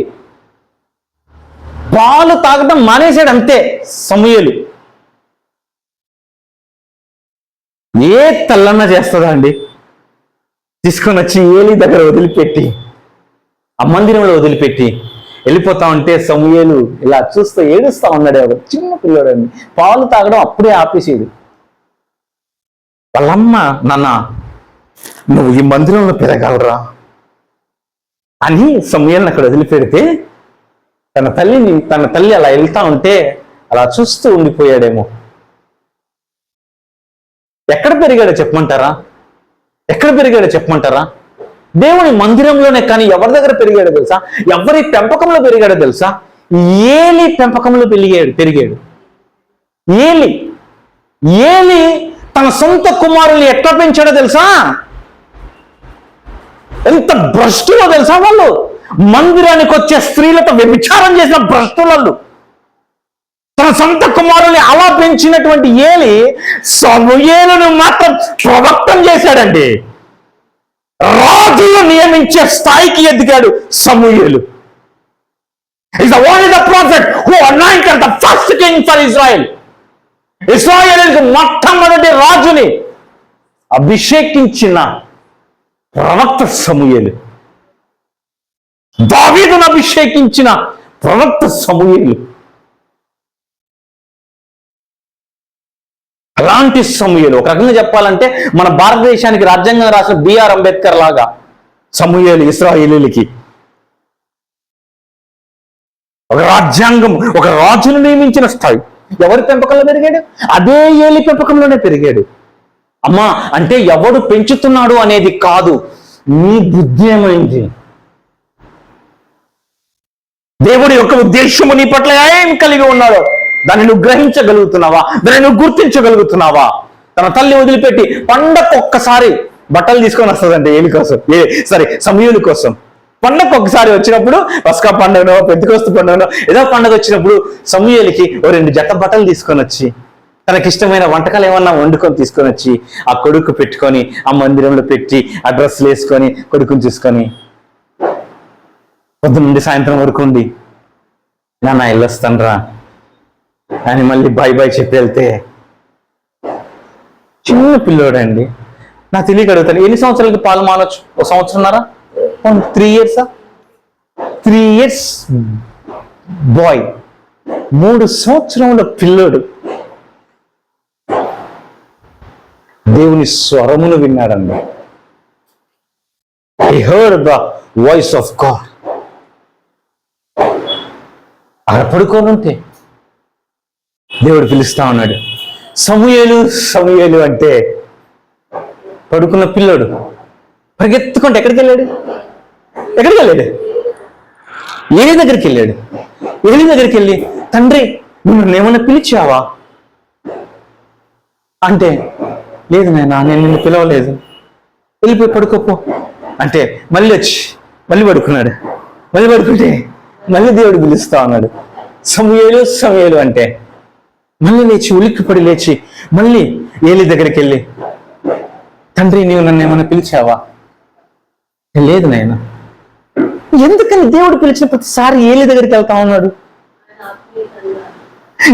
దేవుడు పిలిచిన ప్రతిసారి ఏలి దగ్గరికి సమూయేలు ఎందుకు పరిగెట్టుకుంటూ వెళ్తా ఉన్నాడంటే, దేవుని స్వరము తన ఆత్మీయ తండ్రి స్వరం లాగుంది. దేవునితో మాట్లాడాలంటే అమ్మా, దేవునితో మాట్లాడాలంటే ఎవరి ద్వారా మాట్లాడతాడో తెలుసా? నీ ఆత్మీయ తండ్రిలోంచి మాట్లాడతాడు.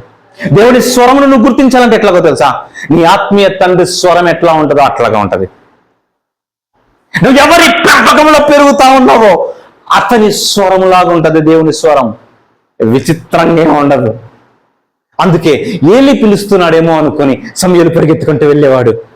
అక్కడికి వెళ్తే ఇప్పుడు ఏలీకి అర్థమైపోయింది. ఏలీకి అర్థమైపోయి ఏమన్నాడంటే, ఈసారి గనుక నిన్ను పిలిస్తే ఏమంటావు తెలుసా? నీ దాసుడు ఆలకించుచున్నాడు, చిత్తము తండ్రి సెలవు అని చెప్పు నాన్న అని అన్నాడు. నా దగ్గరికి పరిగెత్తుకుంటూ రామాక, ఎందుకంటే ఏలీకి అర్థమైపోయింది దేవుడు సమూయేలుతో ఏదో మాట్లాడాలనుకుంటున్నాడు అని. దేవుడికి నీ పట్ల ప్రణాళికలు, ఉద్దేశ్యములు ఉన్నప్పుడు నువ్వు ఎక్కడ ఉన్నా ఆయన నీతో మాట్లాడతాడు. దేవుడు నీతో మాట్లాడట్లేదంటే అర్థం ఏంటో తెలుసా? ఆయన ఏమన్నాడు తెలుసా? నా గొర్రెలు నా స్వరము వినును అని అన్నాడు. Only my sheep can recognise my voice. ఆయన గొర్రెలు మాత్రమే ఆయన స్వరాన్ని గుర్తుపడతాయి. నువ్వు వేరే పక్క కాపరి గొర్రెవైతే దేవుని స్వరాన్ని కనపడదు. ఇప్పుడు నేను మాట్లాడుతూ ఉన్నాను, నీకు నా మాటలు వినపడతా ఉన్నాయి, నా మాటలు నీకు అర్థమవుతున్నాయి అంటే అర్థమేంటో తెలుసా? You are the God's sheep. ఒక వ్యక్తి అన్నాడు, గొర్రెలరా మీరు, ఎగతాళిగా గొర్రె బిడ్డలు, ఎక్కిరింపు అనమాట. అంటే మనం క్రైస్తవుల్ని ఎక్కిరించడానికి గొర్రె బిడ్డలు రా మీరు, గొర్రెలు రా మీరు అంటే నాకు బాధ వేసింది ఆ రోజు. ఏంటి ప్రభువా ఇంత అవమానిస్తున్నారు అంటే? దేవుడు అన్నాడు, నువ్వు గొర్రెవే కదా అన్నాడు. ఆడు గొర్రె అన్నాడని బాధపడుతున్నావు. క్రైస్తవుల్ని గొర్రెలు అంటారు తెలుసా, అంటున్నారు ఎక్కిరింతగా. గొర్రె బిడ్డలు, గొర్రెలు, మీరు గొర్రెలు రా, అందుకేరా అలా ఏం చెప్పినా గొర్రెల్లాక తల్లు ఒప్పుకుంటే పోతుంటారా, మీరు గొర్రెలు రా. బాధేసింది. బాధేసి ఏంటి ప్రభు అంత అర్థం చేసుకుంటాడు? దేవుడు అన్నాడు, నువ్వు గొర్రెవే కదా అన్నాడు. అంటే ప్రభు అంటే నువ్వు నా గొర్రెవే కదా అన్నాడు. గొర్రెనే ప్రభా, మరి నీకెందుకు బాధ? నువ్వు గొర్రెనే కదా. వెంటనే అప్పుడు ఒక పోస్ట్ తయారు చేశా, ఐఆమ్ హిస్ షీప్. నేను గొర్రెనే, నేను గొర్రెనే, నేను నమ్మకమైన గొర్రెని, నా యజమానుడు ప్రేమించుచున్న గొర్రెని, ఆయన 99 గొర్రెల్ని విడిచిపెట్టి నా కోసం వచ్చిన కాపరి. ఐఆమ్ హిస్ షీప్, నేను ఆయన గొర్రెని. రాజబాబు గారి పాట తెలుసా? విన్నారు ఎప్పుడైనా రాజబాబు గారి పాట? అసలు ఎలా రాశాడనిపిస్తుందండి ఆ పాట రాజబాబు గారు. మంచి కాపరి నా కాపరి, మంచి కాపరి నా కాపరి, నేనాయన గొర్రెను, నేనాయన గొర్రెను, నేనాయన గొర్రెను, నేనాయన గొర్రెను, నాకు లేమి కలుగదు, నేనాయన గొర్రెను, మంచి కాపరి నా కాపరి, మంచి కాపరి నా కాపరి. ఆయన ప్రేమ ఎప్పుడు తెలుస్తుంది తెలుసా? When you become his sheep. నువ్వు ఆయన గొర్రెవైతే ఆయన ప్రేమ నీకు అర్థమవుతుంది. పచ్చిక గల చోట్ల ఆయన నన్ను పరుండ చేయుచున్నాడు, శాంతికరమైన జలముల యొద్ద ఆయన నన్ను నడిపించుచున్నాడు. యెహోవా నా కాపరి, నాకు లేమి కలుగదు. యెహోవా ఈజ్ మై షెపర్డ్, నాకు లేమి కలుగదు. నా కాపరికి తెలుసు నాకేం కావాలో.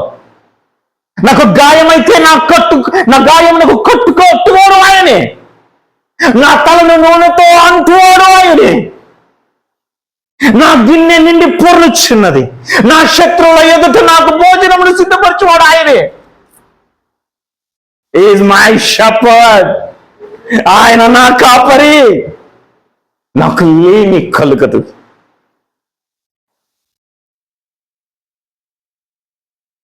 ఈరోజు ప్రపంచమంతా ఎవరి మొబైల్ చూసినా కానీ ఏం కనపడతా ఉంది స్టేటస్? అవునా కదా? Happy father's day, happy father's day. వీడు వాళ్ళ నాన్న చెప్పిన మరి పొద్దు నిండాడు, కానీ ఈరోజు మాత్రం హ్యాపీ ఫాదర్స్ డే నాన్న. అవునా?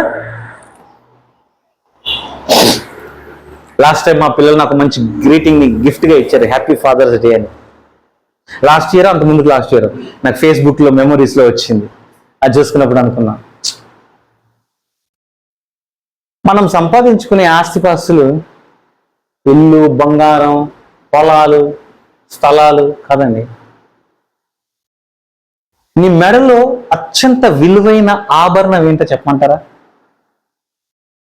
ఒక తండ్రి కానీ ఒక తల్లి మెడలో విలువైన ఆభరణం ఏంటో తెలుసా? నీ పిల్లల చేతులు. దాన్ని మించిన విలువైన హారం నీకు అక్కర్లేదమ్మా.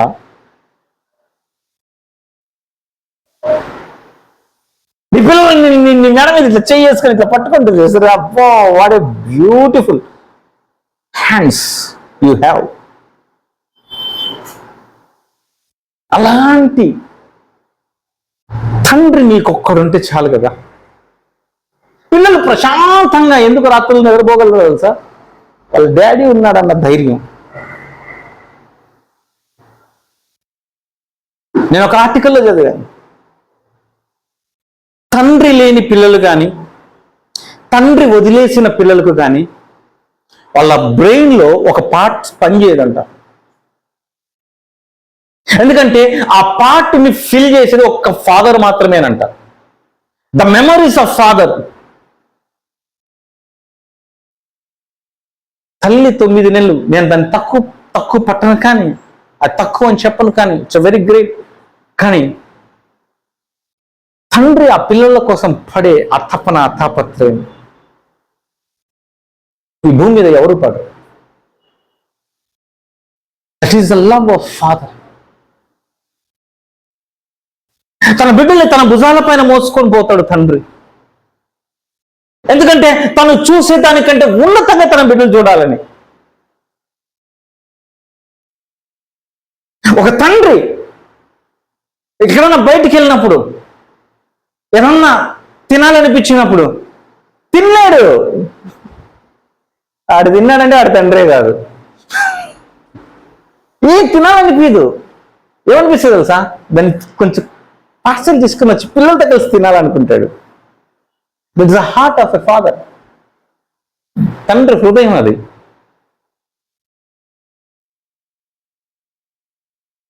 ఈ పుస్తకం ఏం చెప్తుందో తెలుసా? దేవుడు నీ తండ్రి అని చెప్తాం. మీరు ప్రార్థన చేయనప్పుడు అబ్బా తండ్రి అని ప్రార్థన చేయని అంటా ఉన్నాడు. దేవుడు నువ్వు భక్తుడివి, సేవకుడివి కాదు, ఆయన నీ తండ్రి. ఆయన నీ తండ్రి.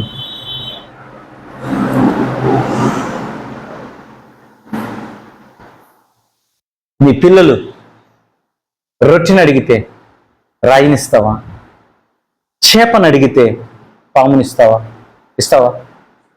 నాన్న ఆకలేస్తున్నావు, బ్రౌన్ బ్రెడ్ తీసుకురా నాన్నంటే అక్కడున్న రాళ్ళు తీసుకొని వచ్చి ఇవి తిను అంటారండి? నాన్న నాకు ఫిష్ తినాలంది నాన్న అంటే వెళ్ళిపోయి ఒక పాముని తీసుకొని వచ్చి ఈ పాముని తిను అంటారా? అరే, మీరే మీ పిల్లలకి మంచి ఇవ్వాలనుకున్నప్పుడు నీ పరలోకపు తండ్రి నీకు ఇంకెంత శ్రేష్టమైనవి ఇస్తాడు. వాక్యం అదే చెప్తా ఉంది. నువ్వే నీ బిడ్డలకి ఇవి ఇవ్వవే, మరి నీ పరలోకపు తండ్రి ఇస్తాడా? చెరసాలలో ఉన్న యోసేపు దగ్గరికి మళ్ళీ అక్కడ రాయబడింది ఏమన్నా తెలుసా? దేవుడు యోసేపుకు తోడై ఉండేను. యోసేపుకు మళ్ళా దేవుడు తోడై ఉన్నాడు ఆ చెరసాలలో. ఎవడు అమ్మా నాన్న ఉన్నారా? పోనీ బెయిల్ తీసుకురావడానికి ఎవరైనా ఉన్నారా? తను ఉంటున్నదే పరాయి దేశంలో. తనకు బెయిల్ అప్లై చేయడానికి కూడా ఎవరు లేరు. తనకు తెలిసిన ఏకైక కుటుంబం అంటే పోతిఫర్ కుటుంబమే. ఎవరు కూడా శత్రువులు అయిపోయారు, తీసుకెళ్లి చెరసాలలో పడేశారు. ఏం చేయాలో తెలియదు. ఒక్కడ ఆడే ఉన్నాడు చెరసాలలోనే. దేవుడు యోసేపు దగ్గరికి మళ్ళా ఒక ఇప్పుడు యోసేపుకు కాదు దర్శనం, తన పక్కలో తీసుకొచ్చాడు దేవుడు. తన పక్కన ఉన్నటువంటి తోటి ఖైదీలకు దర్శనం వచ్చింది. ఆ దర్శనం ఏంటో వాళ్ళకి అర్థం అవ్వాలా. యోసేపుకి వచ్చి చెప్తున్నారు. యోసేపు ముందే కలలు కొనేటోడు కదా, మంచి ఎక్స్పీరియన్స్ ఉంది. Is a dreamer. వాళ్ళు అన్నారు, అదే అన్నారు, హియర్ కమ్స్ ద డ్రీమర్ అని అన్నారు. నా బైబిల్లో భలే ఉంటది, here comes the dreamer, come let's go and kill him. The dreamer. ఇప్పుడు వచ్చి అడుగుతున్నారు, అయ్యా మాకు ఈ కళ వచ్చింది, ఏంటంటే అర్థం అంటే, అప్పుడు యోసేపు ఆ కళకు అర్థం చెప్పడం స్టార్ట్ చేశాడు. రేపు ఈ పాటికి నిన్ను రాజు ఉరి ఎత్తాడు పో అన్నాడు ఒకనికి. ఇంకొకరిని చూసి రేపు ఈ పాటికి నువ్వు రాజు దగ్గర గిన్నెను అందిస్తావు పో అని అన్నాడు. అది నీ కళల అర్థం అన్నాడు. అంటూ ఏమన్నాడంటే, అయ్యా నువ్వు రాజు దగ్గరికి వెళ్తావు కదా, ఆ రాజు దగ్గర నీవు గిన్నెను అందించే టైం అందిస్తావు కదా, నన్ను ఒక్కసారి గుర్తుపెట్టుకోయా అని అన్నాడు. నేను మర్చిపోతానన్నా నిన్ను అన్నా, ఏమనుకున్నా నాకు నిజంగా నువ్వు చెప్పిందే కనుక జరగాలన్నా పారిపో, పాపం నీ మీద నింద పడుతుందా పని పర్లేదు. యోసేపు ఆ నిందను సహించడానికి కూడా సిద్ధపడ్డాడు. కానీ చివరికి ఏమయ్యాడో తెలుసా? ఆ రోజు రాత్రి ఐగుప్తు దేశమంతటికి రాజైన ఫరోకి ఒక కళ వచ్చింది. ఇప్పుడు ఫరోకి కళ వచ్చింది. ఆ కళకు అర్థం తెలియట్లేదు. రాజుకి. ఏంటి నాకు ఈ కళ వచ్చింది, ఎందుకు ఇట్లా వచ్చింది నాకు అర్థం కావట్లేదు అంటే, అప్పుడు ఆ రాజు దగ్గర ఆ గిన్నెను అందించే ఆడున్నాడు సరే, అన్నా నేనన్నా నిన్నన్నా మర్చిపోయినాడు. ఆడి ఉద్యోగం రాగానే, ఆడికి మొత్తం రిలీఫ్ రాగానే ఆడు అసలు మర్చిపోయింది యోసేపు గురించి. 2 ఏళ్ళు అయిపోయిందంట. పాపం యోసేపు అలాగే జైల్లోనే ఉన్నాడు. అదే పరిస్థితి యోసేపు లాంటి బతుకు మనం ఇప్పుడు ఉన్నాం అనుకో, బయట ఏమంటారు కదా, వాడు ఏ తప్పు చేయకపోతే వాడిని ఎందుకు జైల్లో పెడతారు, వాడు చేసే ఉంటాడు. వాడు ఈ సేవకులు దొంగనాలు నిండు వేసేస్తారు. అమ్మా ఒక్క మాట చెప్పంటారా, before you judge a man of God, నువ్వు దైవజనుడు ఎవరన్నా కానివ్వండి, మంచి దైవజనుడా చెడ్డ దైవజనుడా కాదు, దైవజనుడు ఎవరన్నా అని డోంట్ ట్రై టు జడ్జ్. ఎందుకో చెప్పమంటారా? దైవజనుని ముడితే నా కనుగుడ్డు ముట్టినట్లు అన్నాడు ఆయన.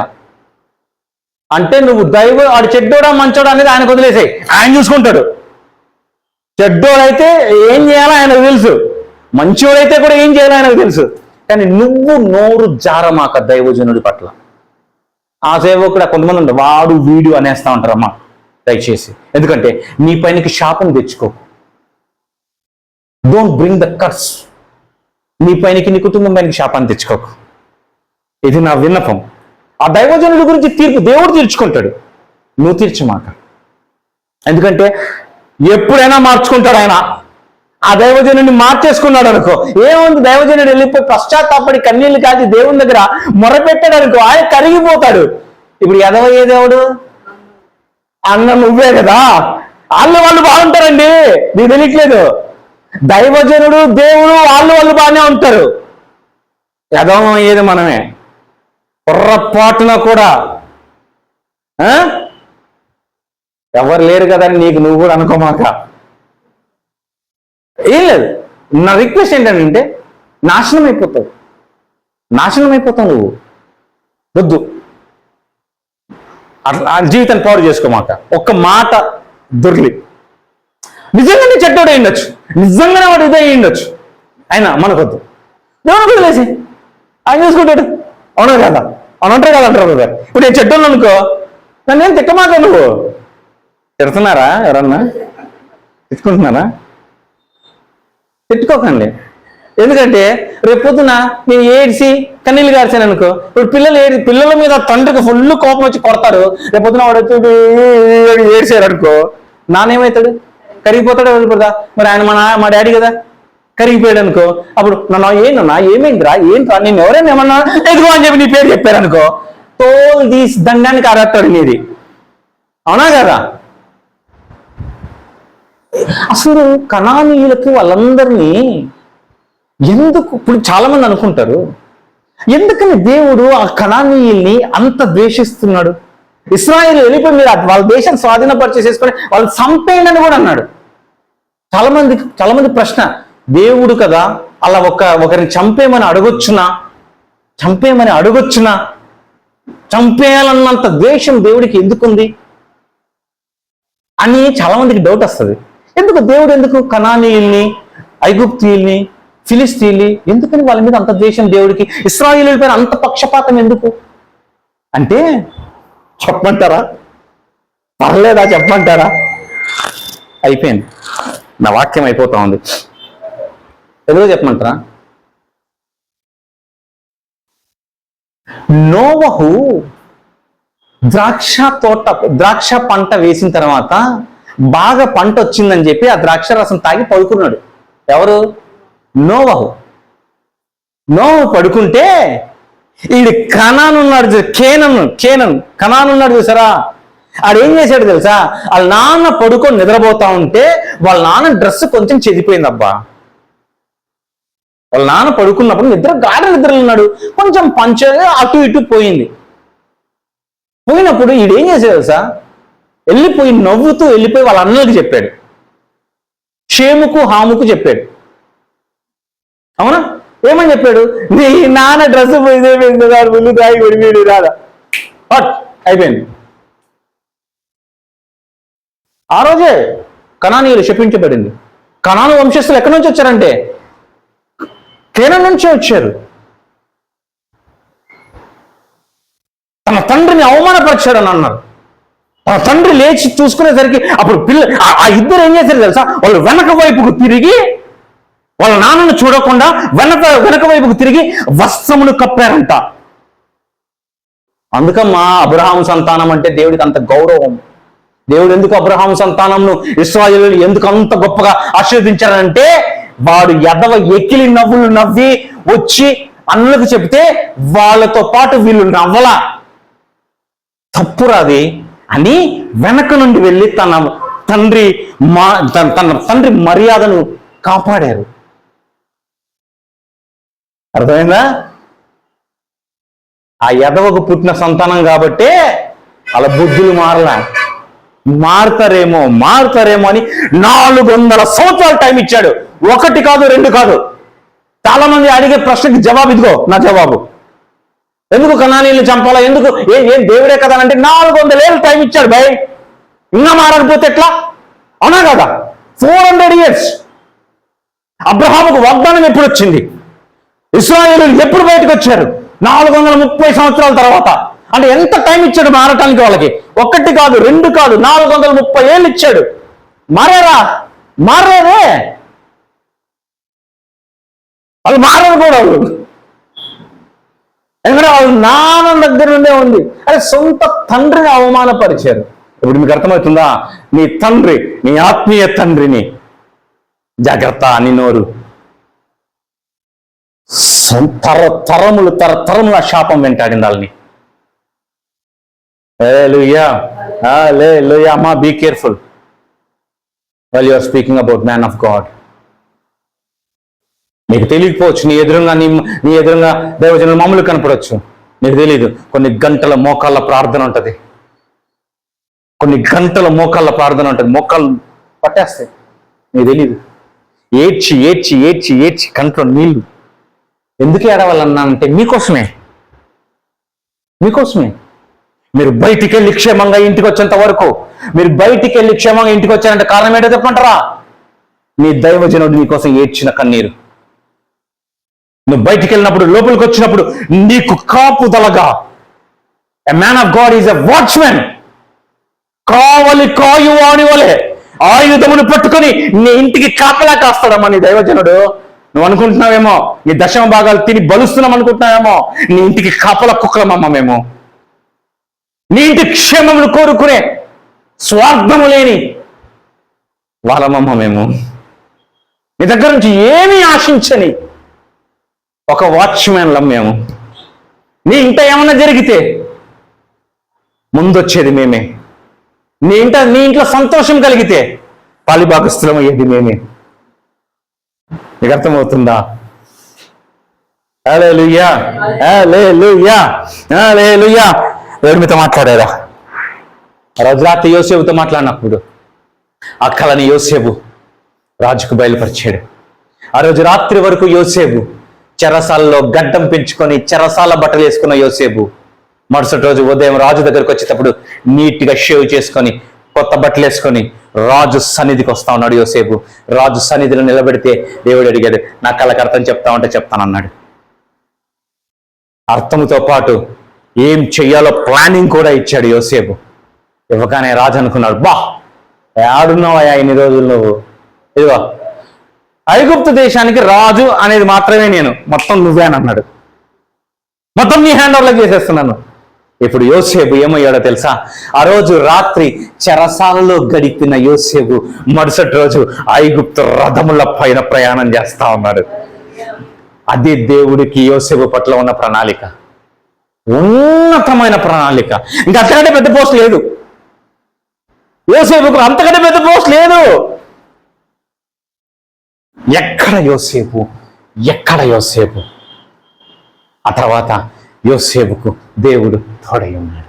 When Joseph was in a lowest place, God was with Joseph, and when Joseph was on the highest place, God was with him. ఉన్నత స్థలంలో ఉన్నప్పుడు యోసేపుకు దేవుడు తోడై ఉన్నాడు. దీన స్థితిలో కూడా యోసేపుకు దేవుడు తోడై ఉన్నాడు. హల్లెలూయా, హల్లెలూయా. అమ్మా, కాబట్టి నీ పరిస్థితులను బట్టి కాదు, దేవుడు నీ పట్ల కలిగిన ప్రణాళికలు నమ్ము. నిన్ను విడిచిపెట్టువాడు కాదు, నీ చేయి వదులువాడు కాదు. ఆయన నీ పట్ల ఆయన ఉన్నతమైన ఉద్దేశములు కలిగి ఉన్నాడు. Hallelujah, hallelujah. God loves you so much. ఆయన నీ తండ్రి నిన్ను ఉన్నతముగా ప్రేమిస్తా ఉన్నాడు. ఆమేన్.